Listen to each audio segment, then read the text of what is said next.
Hello, నేను మీ doctor Ramesh Kajla, endoscopic spine orthopedic surgeon మరియు ఇంటర్వెన్షనల్ పెయిన్ ఫిజిషియన్. కామన్గా మా ఓపీడీస్లో అడిగేది ఏంటంటే పిఆర్పి, ప్లేట్లెట్ రిచ్ ప్లాస్మా. దీన్ని there is too much of this being aired in TVs. So మనం కామన్గా పిఆర్పి అని తరచుగా చూడడం జరుగుతుంది. సో ఈ డిస్క్ షయాటికా ప్రాబ్లమ్స్ ఉన్న వాళ్ళకి మనం పిఆర్పి ఇంజెక్షన్ చేయొచ్చా అనేది కామన్ ప్రశ్న.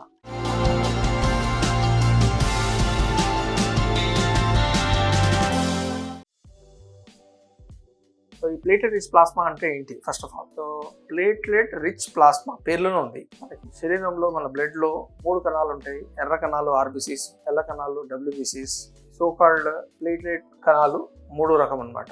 ఈ ప్లేట్లెట్ కణాల లోపల కొన్ని గ్రాన్యూల్స్ లోపల దాగి ఉన్నాయే గ్రోత్ ఫ్యాక్టర్స్. వాటికి ఏంటంటే పునరుత్పత్తికి సంబంధించిన శక్తి ఉండడం జరుగుతుంది. సో దాన్ని మనము గత చాలా సంవత్సరాల నుండి విధి డిఫరెంట్ డిపార్ట్మెంట్స్లో దీన్ని వాడడం జరుగుతుంది. ఈ PRP, platelet rich plasma. For example, మనం ముఖాళ్ళకి గుజ్జు అరుగుదలకి మనం స్టేజ్ 1 and 2లో lot of scientific evidence, but 3rd and 4th స్టేజెస్లో పెద్దగా ఎవిడెన్స్ లేదు.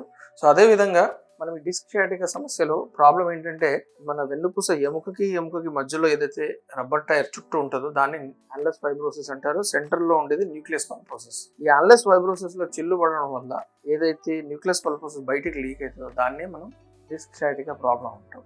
సో మనము ఏమైనా ఈ పిఆర్పి ఇంజెక్షన్ని ఆ డిస్క్ లోపలికి ఇస్తే మనకు ఆ టేర్ అనేది సీల్ అవుతుందా అనేది ప్రశ్న. నెంబర్ 1. నెంబర్ 2 ఏంటంటే, కొంతమంది అడిగేది ఏంటంటే ఓల్డ్ ఏజ్లో కొంచెం డీజనరేటెడ్ డిస్క్ అంటారు. సో ఓల్డ్ ఏజ్ చేంజెస్ కనబడే దాంట్లో మనం కనుక పిఆర్పి ఇంజెక్షన్ ఇస్తే సో యవ్వనంలో ఉండే డిస్క్ మాదిరిగా మారుతుందా అనేది కూడా సెకండ్ ప్రశ్న. సో మనం సైన్స్ ఎవిడెన్స్ పరంగా చూస్తే ఏంటంటే, క్లినికల్ ట్రయల్స్ అనేది చాలా తక్కువ, లెవెల్ 1 స్టడీస్ చాలా తక్కువ, త్రూఅవుట్ వరల్డ్ స్టడీస్ పెద్దగా లేవు.